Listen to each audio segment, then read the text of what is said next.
Ikaw ba ay merong minamahal at iniwan ka at gusto mo bang balikan kanya at babalik ang tunay na pagmamahal niya sa iyo? May ritual ako na ibabahagi sa inyo. Simple lang po ang ritual na ito pero napakabisa po. Sundin lang po ang mga pamaraan nito. Ihanda mo ang isang garapon na may lamang asukal, malinis na papel at bulpen.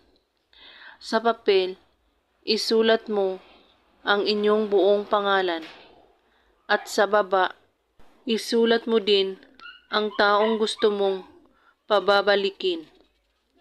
At pagkatapos po ninyong maisulat ang pangalan, ay humiling muna kayo kung ano ang gusto mong mahihiling.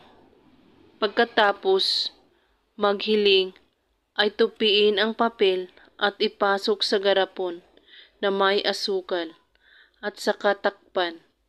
Gawin ito sa araw ng Martes at Biyernes lamang, basta't buo ang inyong paniniwala sa paggawa at walang ibang iniisip at pagdududa. At kung may katanungan po kayo ay magko-comment lang po sa baba. Maraming salamat sa panonood. May God bless us all.